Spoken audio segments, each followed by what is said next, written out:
אז אנחנו בפרק השני שלנו על הומאופתיה קלאסית, רפואת מידע, רפואת הייטק, ודיברנו בפרק הקודם על דברים מאוד מאוד מעניינים. הבנתי סוף סוף מה זה הומאופתיה, הבנתי שיש פה גם עניין של מחקרים שעשו עם תרופות פלצבו ולעומת תרופות הומאופתיות, נכון. והבנתי שקוראים לזה רמדי לדברים האלה ושאפשר לקנות את זה רמדי ככה. זה בעברית תיקון. תיקון.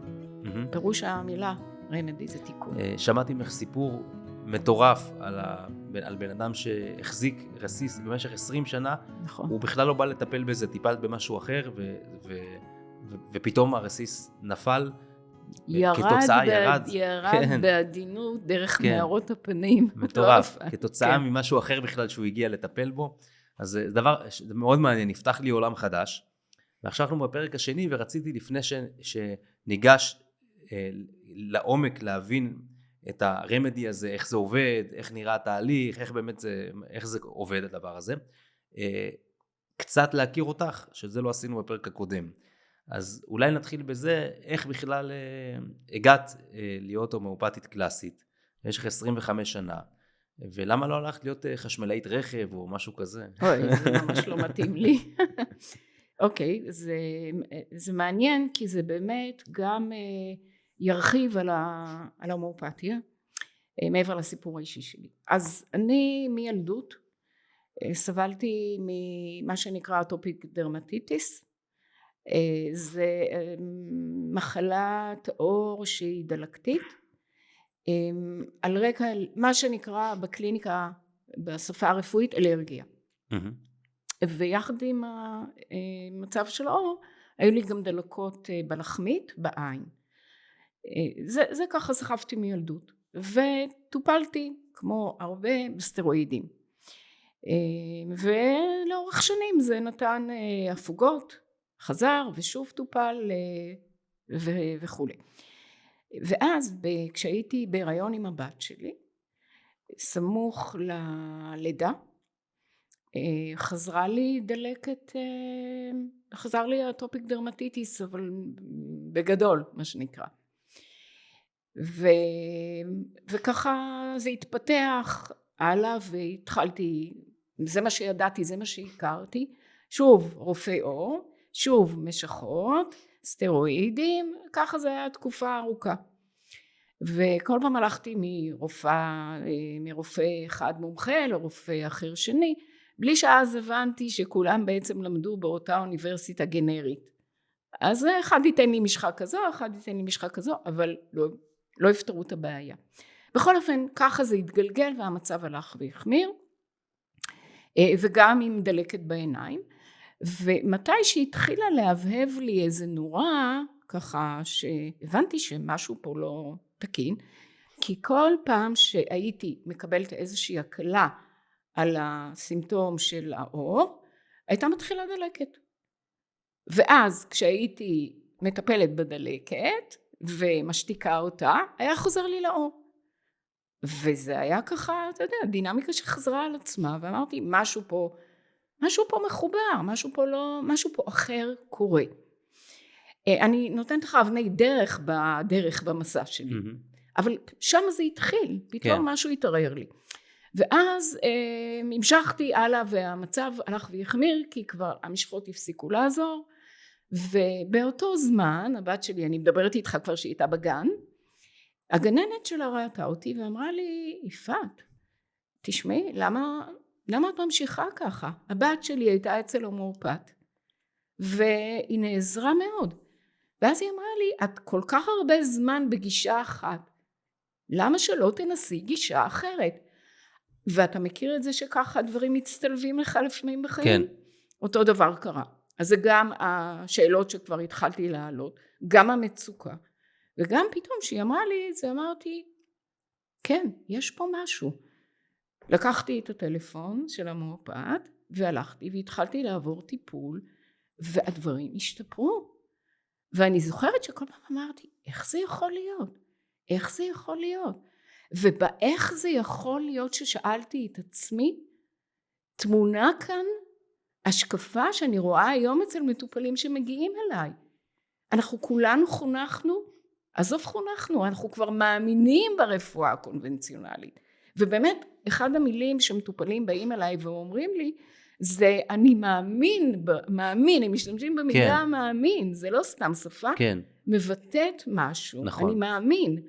ואני אומרת, אל תאמינו, תבדקו. אני חוזרת אליי, ובאותה עת אני גם למדתי 3 שנים פסיכולוגיה, והכל ביחד התחבר לי, ועם הריפוי שאני עברתי, והסתקרנתי. הלכתי לבדוק מה זה הומאופתיה, הייתי בערב מבוא. רגע, אני עוצר אותך לרגע. כמה שנים היה לך את הבעיה הזאת של האלרגיה הזאת, שתיארת אותה עם השם המסובך הזה, שאני לא מצליח לחזור עליו? אטופיק דרמטיטיס, כן, זה תמיד שמות לועזיים, אקזוטיים. כן. כמה שנים היה לי, מילדות, הייתה הפוגה, אתה מדבר על התקופה האחרונה? בכלל, כאילו מילדות עד איזה גיל שאז טיפלת בזה עם ההומאופתיה? שכבר הייתי עם הבת שלי בהיריון. אז זה אומר כמה שנים בערך? בערך זה היה סביבות 3 שנים. 32 שנה, היית עם משהו שהלך און ואוף, כאילו, איזושהי אלרגיה, בעיה רפואית שהייתה און ואוף, כן. וברגע שעשית את ההומאופתיה, זה נעלם. כן. כן. כן. תשמע, חד משמעית. וזה מה שגרם לך להיכנס לעולם הזה. אני מטפלת היום בילדים שבאים אליי עם אטופיק דרמטיטיס, הם לא צריכים לעבור את מה שאני עברתי, כי זה לא רק הולך ובא. אנשים לא יודעים, אבל לתרופות הכימיות יש גם השלכות על ההתפתחות, על המצב רוח. אני הייתי מטושטשת גם קיבלתי אנטי-היסטמינים. וזה ידוע שסטרואידים יכולים לפגוע בגדילה. אז אני היום מטפלת בילדים שבאים אליי עם אטופיק דרמטיטיס בגיל מאוד צעיר, בהתחלה, והסיפור הוא לגמרי שונה. אז היום לא כולם מבינים, הם חייבים לצערי הרב לעבור את המסלול הזה. כן. לתת עוד פעם משחה, עוד פעם סטרואידים, ולפעמים רק מגיעים על הקצה. את אומרת חבל לפעמים שהם צריכים לעבור את כל הדבר הזה, ולא מגיעים ישר ופותרים את הבעיה מהשורש. נכון. שוב, למרות שאני מציינת שהיום, בהחלט אני יכולה להגיד לך מ-25 שנים, יש היום מודעות שהולכת וגדלה. מדהים. וזה מאוד מעודד ומאוד יפה לראות את זה, אבל יש תנועה. אז אנחנו היינו בסיפור שלך, קטעתי אותך רגע כדי להבין את זה, אז בעצם נכנסת לעולם הזה של ההומאופתיה, בזכות זה שראית שבעצם זה עזר לך. נכון, כן, כן. ואז מה עשית בעצם? מה, הלכת ללמוד את זה? כן, אני פשוט עזבתי אז את הפסיכולוגיה, והלכתי כי הבנתי, אני מאוד מחוברת, מאוד מרתק אותי התחום הנפשי, וההומאופתיה מאוד מחוברת לתחום הנפשי. זה לא רק סימפטומים פיזיים, הרי זה הרעיון. אז כך כשראיתי שיש שם תשובה, שיש שם בעצם מענה, ומענה עמוק לתחום הנפשי, אז עשיתי את המעבר הזה ואת השינוי. ואז כמה זמן זה הלימודים שלמדת? הלימודים הם היום, נכון להיום, הם 4 שנים פלוס סטאז', עושים שנה סטאז'. וואו, ממש לימודים. ואז בעצם אחרי שסיימת 5 שנים של לימודים, התחלת לטפל, פתחת ישר קליניקה, או שהיית שכירה, איך זה? פתחתי ישר קליניקה. וישר... גם לימדתי. אני לימדתי 6 שנים בערך, באותה מכללה, וזה גם תרם לי. כן. אז גם לימדתי וגם פתחתי קליניקה, ואתה יודע, יש את ההתפתחות שעוברים. כשמלמדים, אז זה הלימוד הכי טוב לעצמך. כשאתה מלמד, אתה חוזר על החומר, אתה מסדר לעצמך את זה בראש, ואז אתה בעצמך לומד כשאתה מלמד. נכון. גם כשאתה מלמד, אבל גם כל יום בקליניקה לאורך שנים, זה הלימוד הכי טוב. אתה נחשף, אתה גם עושה טעויות, אתה לומד מהטעויות, אתה כל הזמן נחשף לעוד מקרים ועוד מקרים וגילאים, טווח גילאים וטווח בעיות. אז אתה לומד, כי אני ראיתי כל הזמן חזרתיות על דברים, וראיתי חוקיות. היום אני יכולה להגיד, אחרי 25 שנה, שאני, באמת, אני אומרת את זה ככה בביטחון מלא, שאני יכולה, כשבא אליי מטופל, אני די יודעת כבר בקירוב, אף פעם אני לא אדבר בשפה של בדיוק, אבל בקירוב גבוה, מה אני יכולה לעזור, מה הצפי, איך יתנהל התהליך של הטיפול, איך זה עובד, אני יודעת, כי יש לי כבר ניסיון ומעקב אחרי הרבה שנים, כן. ולכן ההומאופתיה היא בעצם עונה על החוקים של המדע, כי יש פה תהליך שאתה יכול לחזות אותו, שוב, בקירוב, גם המדע, כמעט אני חושבת כל מדע היום הוא בקירוב, גם אלה שקוראים מדע מדויק, זה כן, בקירוב, לגמרי. גבוה, בינוני. ראית ששבוע שעבר הפכו את פירמידת המזון, ראית את זה? נכון. זה מטורף הדבר הזה, כי 40 שנה, אנחנו כל כמה שנים, אנחנו חיים עם פירמידת מזון מסוימת, ופתאום החליטו שזה לא ככה. אז בוא אני אגיד לך משהו, כן. זה לא פתאום, אני עדה לתהליך הזה כבר שנים, יש פה תהליך שקורה מלמטה, של למידה והתנסות, ואני חושבת הרבה שזה בזכות הרפואות, ההומאופתיה, הרפואה הסינית והנטורופתיה, שהם תרמו לכל התהליך הזה. מה שקורה היום בארצות הברית זה מהפכה, זה מפנה היסטורי, אלה לא מילים גדולות, זה פשוט מפנה, זה לא עוד שינוי. לגמרי, ממש. ועוד שאלה אחת קטנה, אז בעצם מאז שפתחת את הקליניקה לפני 25 שנה, עד היום, איך את רואה את חוץ מהניסיון שצברת והידע וזה שאת עכשיו מומחית יותר ויותר ככל שאת עושה את זה יותר, היום היו לך איזה שהם שלבים של צמיחה בקליניקה, בהתחלה היה קשה ולאט לאט נהיה יותר קל, משהו שלמדת בכל הדרך הזאת, איזושהי התפתחות שקרתה לאורך כל השנים האלה, חוץ מהידע והניסיון של האבחון והטיפול? בוודאי, תראה, ככל שאתה מתנסה, אתה צובר יותר ניסיון וגם תובנות. זה לא סתם, זה לא זמן שעובר, כן? אלא מה קורה בזמן? אז אני פגשתי יותר ויותר מקרים כאלה וכאלה. אני הבנתי יותר דינמיקה בין ילדים והורים. אני מטפלת בילדים, באים הורים, אני יותר ויותר חשופה. מה קורה היום? זה מרתק. מה קורה בין הורים שמגיעים? זאת אומרת, אני חשופה להמון תופעות ולהמון דינמיקות שאותם אני למדתי במשך ההתפתחות. מדהים. אז בעצם יותר קל לך גם להבחן עכשיו, כי את כבר, נכון. ההקשרים שלך הם מאוד רחבים, ואז את ישר יודעת לשאול את השאלות הנכונות ולדייק. אני אתן לך אפילו דוגמה, כן. אתה ככה שואל, אני שמתי לב, זה נורא מעניין, אני שמתי לב למשל אם ילד בא עם זוג הורים, אז לפעמים יש את אחד ההורים שהוא יותר מחמיר, ואחד ההורים שהוא כל הזמן רוצה לשחרר או לדבר על הטוב.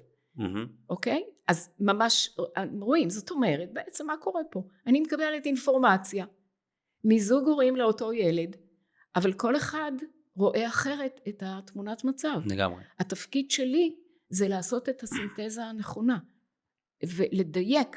לפעמים יש הורה שאני יודעת שהוא מביא לי את התמונה המדויקת, ויש הורה שהפוך, ביקורתי מאוד, והוא רואה את הילד בעיניים נורא ביקורתיות, עזוב שזה גם מכעיס אותי. כן. אני תמיד לטובת הילד. כן. יש לי נטייה מובנית כזאת. אבל גם אני יודעת איך לזקק את המידע מהמטופלים שמגיעים. מדהים. אז בואי נדבר עכשיו רגע, אני רוצה להבין איך זה עובד הדבר הזה. בעצם מהשלב שבן אדם יש לו בעיה, והוא מתקשר אלייך ואומר לך, יש לילד שלי בעיה, או יש לי בעיה, מה הדבר הראשון שעושים? אז יש לי מבנה מאוד מסודר, יש פגישה ראשונה, שהפגישה הראשונה היא התשאול ההומאופתי. אני בעצם מנסה להבין מה הבעיה כאן, במה אני צריכה לטפל. ואני מקשיבה, שומעת את הסיפור, לוקחת את הכרונולוגיה, של אם זה ילד או אם זה מבוגר, מתי התחילה הבעיה.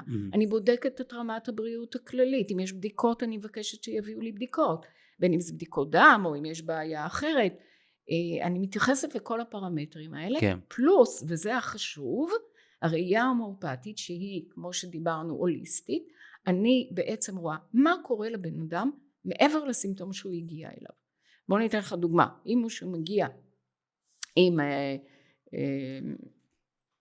אלרגיה מסוימת למשהו, מה שנקרא, תגובה לאיזשהו גורם חיצוני, אז אני אבדוק גם לאיזה גורם, מה זה, איך זה בא לידי ביטוי אצלו. ההומאופתיה היא רפואה של האינדיבידואל. יהיו אנשים שיהיו להם 5 אנשים עם מיגרנות, אחד יגיד שהמיגרנה היא בדיוק בצד שמאל, אחד יגיד שהמיגרנה היא בצד ימין, אחד יגיד שהמיגרנה היא כמו פטישים דופקים, אחד יגיד שזה כמו מסמר. את כל זה אני לוקחת כחלק מהתמונה של המטופל. את האפיונים, זה מאוד חשוב, ואני ממשיכה הלאה ואני לוקחת את הרגש שלו, מה קורה לו מבחינה רגשית, מה קורה לו בתודעה. ההומאופתיה מאוד מאוד מסתכלת גם על התודעה, איך הבן אדם מתבונן על העולם. אתה מכיר את זה שיש אנשים שהם חושבים וחווים שכולם נגדם?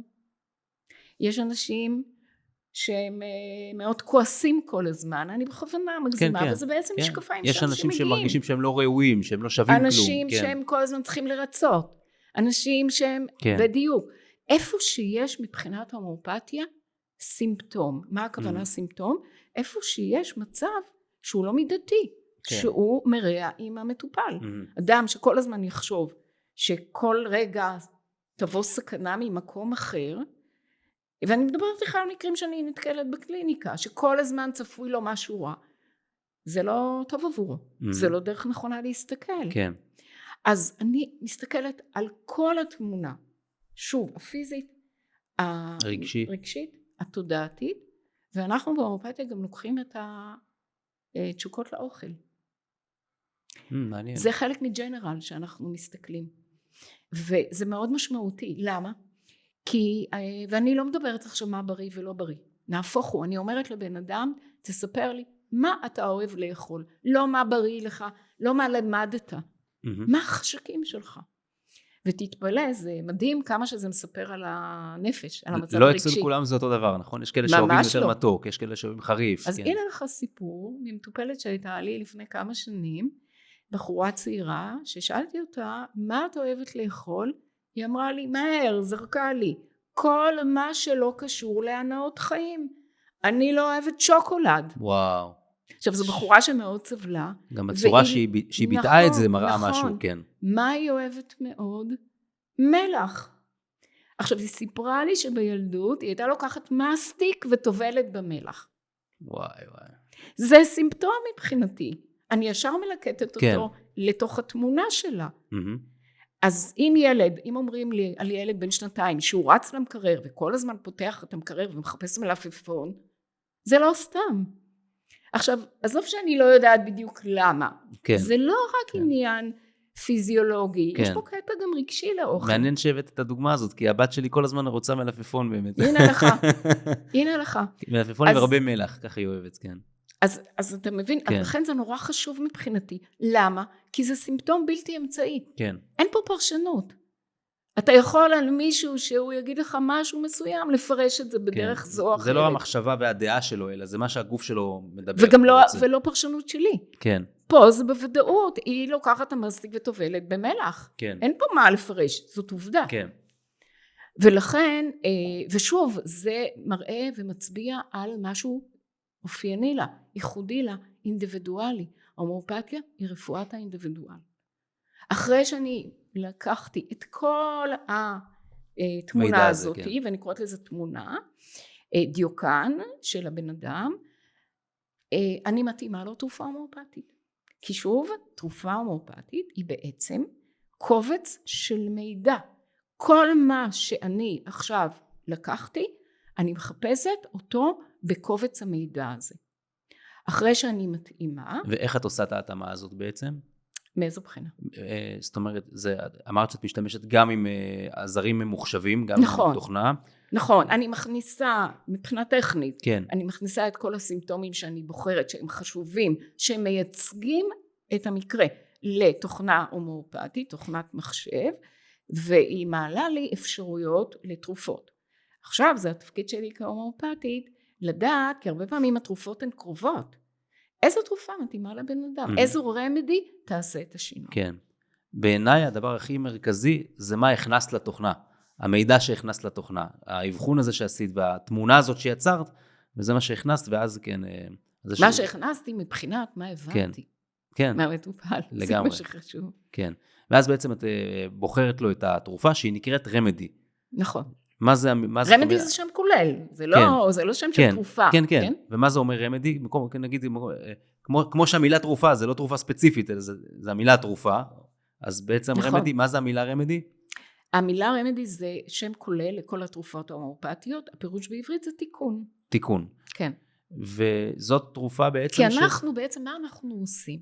אנחנו בעצם בטיפול ההומאופתי, אנחנו משקמים את המטופל. הרי כשבן אדם, תראה, אנחנו כל הזמן נפגשים עם גירויים שהם, אנחנו רגישים אליהם.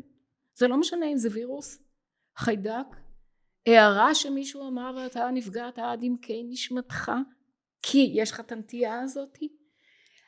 לגוף יש כל הזמן את היכולת לעשות את הבדיקה, איפה יש שיבוש, ומה אני עכשיו צריך לתקן. כן. כן? יש איזו מערכת הפעלה ומערכת תיקון. מתי יש בעיה? שאותה מערכת לא מצליחה לעשות את זה. ולכן אני כהומאופתית נכנסת פה לתמונה. ופה אני בעצם אומרת, אני בעצם עכשיו מחזירה לגוף או למערכת הפעלה את היכולת לחזור לשיקום. ואז אני מחזירה את המטופל לסנטר, למקום המאוזן שלו, שהוא היה שם או שהוא היה צריך להיות. מדהים. ואת הרמדי הזה, את מביאה לו את זה, את מייצרת לו את זה, איפה הוא קונה את זה? לא. אני עושה את ההתאמה, לאחר מכן אני מזמינה את התרופה מבית מרקחת הומאופתי, יש בתי מרקחת הומאופתיים, שהם בעצם יש להם מצבור של תרופות הומאופתיות שנעשות במפעלים להומאופתיה. יש חברות תרופות. זה לא, אף הומאופת לא רוקח. התפקיד של ההומאופת זה להתאים, זה לעשות חפיפה. אני מזמינה מהבית מרקחת, המטופל מקבל מהבית מרקחת, ואז אנחנו מתחילים את התהליך ריפוי. שיש איזשהו זמן משוער, שאחריו את בודקת את התוצאות? בוודאי. איך זה עובד? כן, יש מבנה מאוד ברור. ברגע שהמטופל מקבל את התרופה ההומאופתית, אנחנו מתחילים, ואז יש פגישות בין חודש ל5 שבועות, שבמהלך בין הפגישות כל הזמן יש ליווי מקצועי. כי בן אדם שמתחיל טיפול הומאופתי, הוא מתחיל לעבור איזה שינוי, ואני מלווה אותו בשינוי הזה. אז לפעמים יש עוד שאלות בהתחלה, והמטופל צריך עזרה, אז אני שמה. או התפתחויות כאלה. נכון, נכון. אבל בפגישות בעצם, מה קורה בפגישה?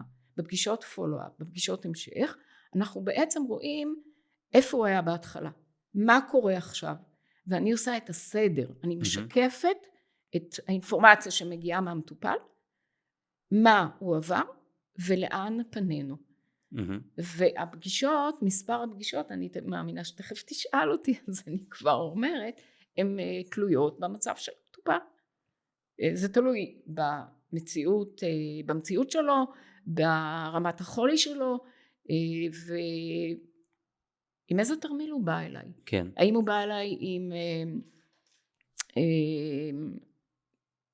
לחץ דם של 30 שנה, האם הוא בא אליי עם שיעולים של חודש, או שהוא גורר אותם כבר 7 חודשים. אם היית צריכה לתת איזשהו ממוצע מאוד גס של כמות המפגשים שנדרשים לטיפול אצלך בדרך כלל, כמובן שזה משתנה מבעיה לבעיה, אם הייתי עושה ממוצע סטטיסטי, לכמה הייתי מגיע? זה בעייתי, אני מבינה את מה שאתה רוצה, אני לא יכולה לספק את התשובה, מפני שזה מאוד בעייתי, ואני אגיד גם למה. גם כי יש פה תהליך אינדיבידואלי, גם כי זה תלוי, שוב, כמה זמן הוא בסיפור, אז זה תלוי במציאות שלו, אבל אני אסביר. לפעמים אנשים מגיעים ממציאות לא קלה, שהם חיים בתוך מציאות לא קלה. כן. אז המציאות הזו גם יש לה משקל. זה פאזל מאוד גדול בהסתכלות. כן, כן. יש פה הרבה מרכיבים. מה שאני כן יכולה להגיד בביטחון, זה שאת השינוי הם כבר חווים. זאת אומרת, שאני אומרת תהליך, והטיפול ההומאופתי הוא תהליך. לא צריך לחכות כמה חודשים עד שרואים איזשהו שינוי. ברור. כבר על ההתחלה רואים יש עבודה. אז זה שיהיה ברור. זה אני יכולה להגיד בביטחון. אבל כמה זמן עד שיש ריפוי, וריפוי מבחינתי, שאנחנו רואים שהמצב לא חוזר, ושיש גם התפתחות כללית, זה כבר עניין של... מדהים. שתלוי חוץ מהרמדי, יש עוד משהו שהוא צריך לעשות? נגיד לא לאכול משהו מסוים, לשמור על תזונה, דיאטות, עניינים? תראה, הגישה שלי, אני מטפלת עם הומאופתיה, אבל אני גם מביאה לשולחן עבודה ביני ובין המטופל את החשיבות של פעילות גופנית, את החשיבות של תזונה נכונה, אבל לא ברמה שהולכים לנטורופט או למישהו שעושה דיאטה. אני גם דרך אגב חושבת, וכך אני פועלת, שגם שינוי תזונתי צריך לעשות בצורה הדרגתית ובצורה שמתאימה למטופל.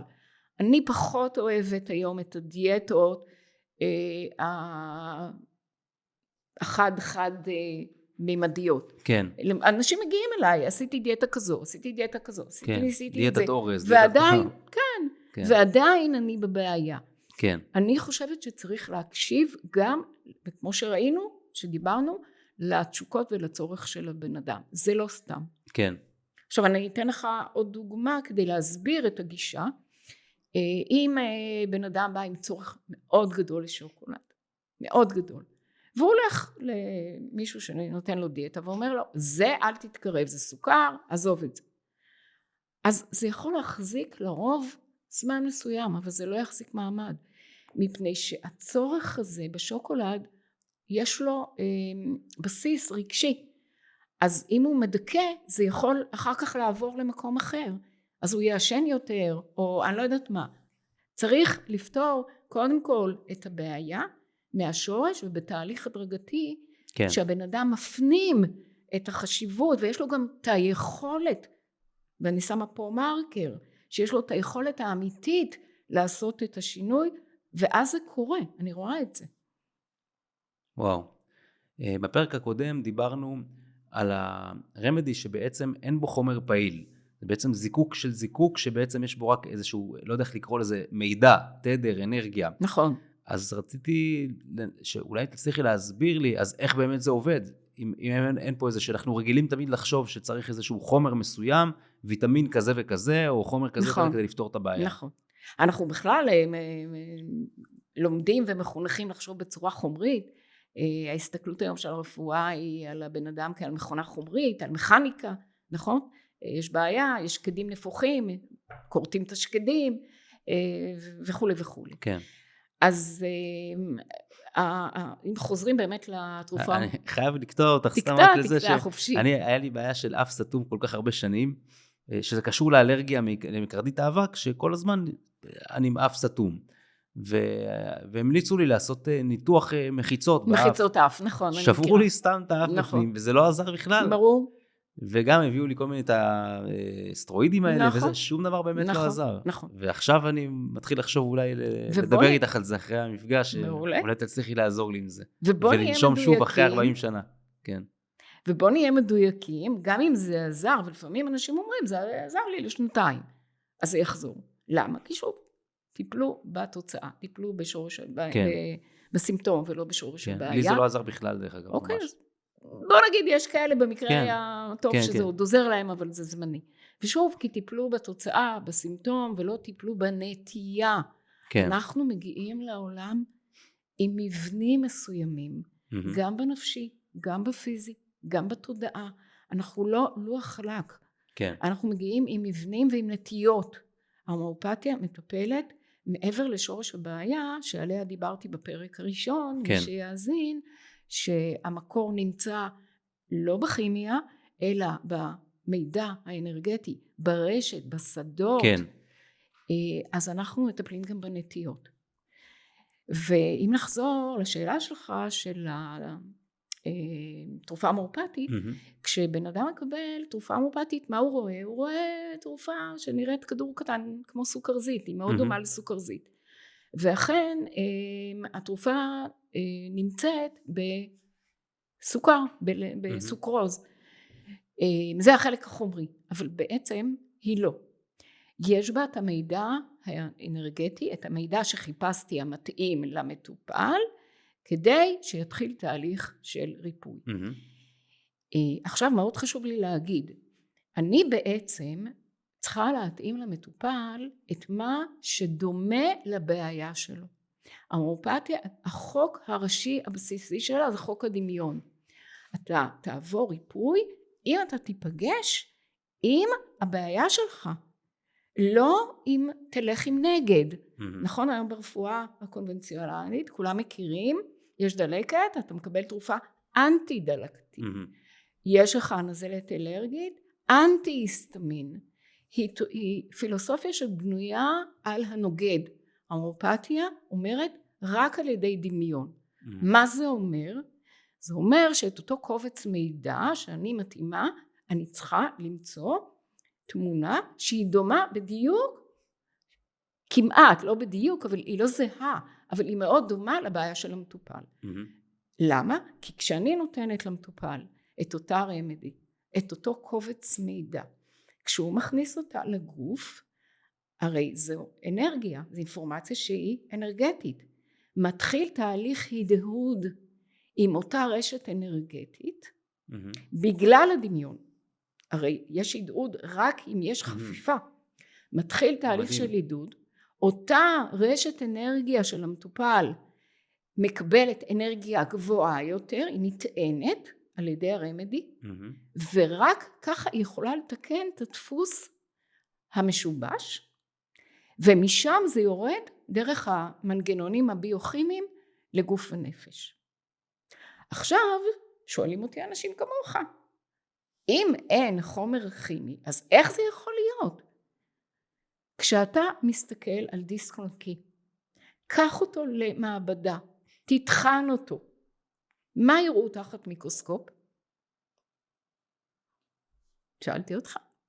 לא יראו את כל המידע. מה יראו? לא יראו שום מידע. אבל מה יראו? יראו פלסטיק כן. וסיליקון. זה מה שיראו. כשאתה מחבר את הדיסק און-קי נכון. למחשב, עולם ומלואו. צבע, טקסטים, פנים, מוזיקה, קול. עולם שלם מוצג לפניך. וכל העולם הזה, כי יש מידע בדיסק און-קי שאתה לא רואה אותו כשזה לא מחובר למחשב. וכל המידע הזה ניסה על פוטונים, על סיבים אופטיים. אותו דבר רמדי, אתה לא רואה, אבל כשאתה נותן למטופל, מתחיל התהליך האנרגטי. ההדהוד הזה, התמונה הזאת. ההדהוד הזה, בדיוק. וואו, ההדמיה, האנלוגיה הזאת שנתת מדהימה, ממש מה שאהבתי. עושה שכל פתאום נכון, זה עושה להבין את זה. סדר. כן. כי זו שפה, היום הרבה מכירים דיסק און-קי, אבל אף אחד לא חושב. הרי אם אתם תיקחו את זה, תסתכלו, זה פלסטיק. אבל בפלסטיק הזה תמונה אינפורמציה. וזה קורה רק שמחברים, כי יש חיבור, כי יש את האפשרות הזו בין המבנים שיש במחשב ובין הדיסק און-קי. אותו דבר בהומאופתיה, יש מבנים, זה לא סתם באוויר. סליחה. יש לי עוד כמה דברים שרציתי לדבר איתך על זה עכשיו, אבל אני חושב שנשמור אותם לפרק הבא. אני חושב שנסיים את הפרק הזה. קודם כל, שוב הייתי רוצה למי שמקשיב לנו רק עכשיו, איך הכי נוח להגיע אלייך, באיזה דרך? אפשר להגיע אליי דרך, שוב, האתר שלי. אפשר להגיע אליי אם תיתן את המספר טלפון שלי, אם תצרף. כן, את יכולה גם להגיד, אני אשים בתיאור את כל הפרטים הכי טוב. ומה את יכולה להציע לאנשים שבאמת מאזינים לנו עכשיו בעצם? מה הדבר הראשון שהם יכולים לעשות כדי לקבל ממך בעצם איזושהי שיחת? הם יכולים לפנות אליי בתור המאזינים של הפודקאסט, ואני אשמח לתת ללא עלות פגישת זום שבה אני שומעת את הבעיה ואומרת להם מה אני חושבת ואיך אני יכולה לעזור. מדהים. אז רציתי להגיד לך תודה רבה גם על הפרק הזה שהחכמתי ממנו, אני לומד ממך כל כך הרבה דברים, גם מהניסיון והמומחיות שלך, ופה לקחתי ממש את האנלוגיה הזאת של הדיסק און-קי, דוגמה מאוד יפה, שבעצם אם תתחן אותה אתה תראה רק פלסטיק וסיליקון, אבל בעצם יש בתוכו כל כך הרבה מידע של וידאו, של סאונד, של...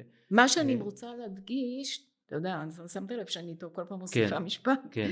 מה שאני רוצה להגיד, שמה שחשוב היה לי להדגיש, שלא כל מה שאנחנו לא רואים, הוא לא קיים. הוא לא קיים. בדיוק. נכון. ואנחנו חיים בעידן, ואני מבינה, שרוצים הכל למדוד ולדעת, אבל ההומאופתיה היא מקדימה את זמנה, וזה לא קלישאה, היא באמת מקדימה את זמנה, והנמן, אבי ההומאופתיה, הוא היה חדשן. ואני חושב שתחשבי, לפני 250 שנה היה יותר קשה להאמין בזה מהיום, כי לא היו את האנלוגיות האלה, ולא היינו באמת מאמינים במשהו שאנחנו לא רואים. יכלנו להיות סקפטיים, והיום, נכון. הנה, יש לנו הרבה דברים שאנחנו רואים, כמו זה התחיל. בזמנו של הנמן התחילה האנרגיה החשמלית, כן. זה כבר דובר, אבל ממש לא השפה שלנו, והכלים וכו'. היום זה ממש מוחשי, כן. נכון. שאנחנו מבינים שיש אפילו לא דיסק און קי, אפילו יש מיקרו SD כזה שמקליט לנו את כל הפודקאסט הזה, והכל נמצא בפנים, בתוך דבר כזה קטן. מדהים, תחשוב, איזה תקשורת היום, אתה בא ואתה יכול לדבר עם מישהו שנמצא בצד השני של הגלובוס. וכל זה למה? לא בגלל משהו שרואים. ושוב, באמת, אני חושבת שאותה רשת דיגיטלית, היא לא סתם צמחה יש מאין, אלא כי היא הקרנה של מה שיש לבן אדם. מדהים. מה את רוצה להגיד לסיום? מי שיוצא מהפרק הזה, איזה מסר אחד לסיום, מכל מה שדיברנו. אם הוא ירצה לקחת דבר אחד מכל מה שדיברנו.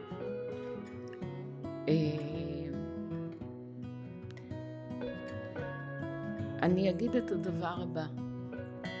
תהיו פתוחים לשמוע, להקשיב וללמוד לגישות אחרות, בטח ובטח לגישה הומאופתית.